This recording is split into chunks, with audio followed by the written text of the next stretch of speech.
السلام علیکم ورحمۃ اللہ وبرکاتہ۔ بسم اللہ الرحمن الرحیم۔ شروع کرتا ہوں اللہ تعالیٰ کے نام سے جو بڑا مہربان اور نہایت رحم کرنے والا ہے۔ صرف 5 منٹ کا مدرسہ، قرآن و حدیث کی روشنی میں اسلامی تاریخ 19 سفر۔ نمبر 1، حضرت یسی رضی اللہ عنہ۔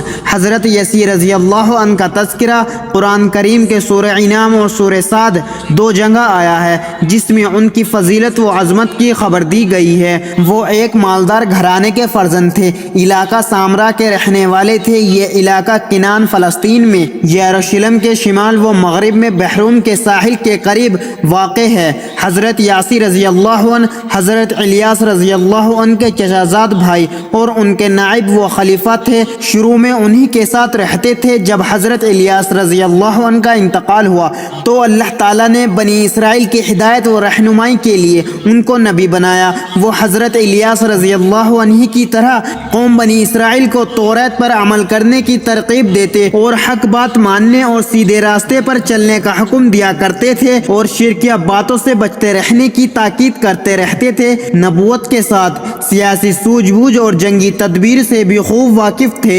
نمبر 2، اللہ تعالیٰ کی قدرت، پھلوں میں رس۔ اللہ تعالیٰ نے ہمارے فائدے کے لیے بہت قسم کے پھلدار درخت پیدا فرمائے، جن پر موسم کے لحاظ سے پھل اگتا ہے۔ ان میں سے بعض پھل کھٹے اور بعض میٹھے ہوتے ہیں، پھر بعض پھلوں میں لذیذ اور عمدہ رس پیدا کر دیتا ہے۔ آم، سنترا، موسمی اور انگور جیسے پھلوں سے ہم مزیدار جوس نکال کر پیتے ہیں۔ آخر ان پھلوں میں عمدہ اور لذیذ اور الگ الگ قسم کا رس کون پیدا کرتا ہے؟ بلا شبہ ہی اللہ تعالیٰ اپنی قدرت سے ہمارے لیے ان پھلوں میں رس پیدا کر دیتا ہے۔ نمبر 3، ایک فرض کے بارے میں وصیت پوری کرنا۔ قرآن میں اللہ تعالیٰ نے چند وارثوں کے حصوں کا ذکر کرنے کے بعد فرمایا، یہ سب وارثہ کے حصوں کی تقسیم میت کی وصیت کو پورا کرنے اور قرض ادا کرنے کے بعد کی جائے گی۔ خلاصہ، میت نے اگر کسی کے حق میں کچھ وصیت کی ہو تو وارثوں کو ان کا حصہ دینے سے پہلے میت کے چھوڑے ہوئے مال کا تہائی حصے سے ان کی وصیت پوری کرنا واجب ہے۔ نمبر 4، ایک سنت کے بارے میں وضو کے بعد تولیہ کا استعمال کرنا۔ حضرت عائشہ رضی اللہ عنہما بیان کرتی ہیں کہ رسول اللہ صلی اللہ علیہ وسلم کے پاس ایک کپڑے کا ٹکڑا مثلاً رومال کے تھا، جس سے وضو کے بعد پوچھتے تھے۔ نمبر 5، ایک اہم عمل کی فضیلت، بیچا ہوا مال واپس لینا۔ رسول اللہ صلی اللہ علیہ وسلم نے فرمایا، جو شخص کسی مسلمان کے خریدے ہوئے مال کو واپس کرنے پر واپس لے لے تو اللہ تعالیٰ قیامت کے دن اس کے گناہوں کو معاف فرما دے گا۔ نمبر 6، ایک گناہ کے بارے میں اللہ تعالیٰ کی کسی مخلوق کو مت ستاؤ۔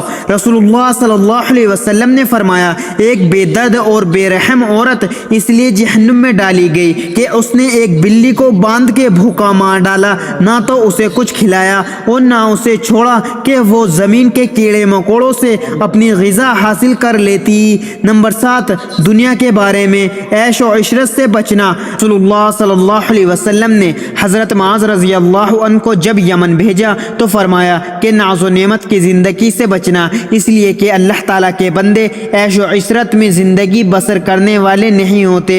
نمبر 8، آخرت کے بارے میں جنت کے بالا خانے کس کے لیے؟ قرآن میں اللہ تعالیٰ فرماتا ہے، جو لوگ اپنے رب سے ڈرتے ہیں تو ان کے لیے جنت کے ایسے بالا خانے ہیں جن کے اوپر اور بالا خانے بنے ہوئے ہیں، ان کے نیچے نہریں جاری ہوں گی۔ اللہ تعالیٰ نے ان سے یہ وعدہ کیا ہے اور اللہ تعالیٰ وعدہ خلافی نہیں کرتا۔ نمبر 9، طب نبوی سے علاج، حلق کے کوے کا علاج۔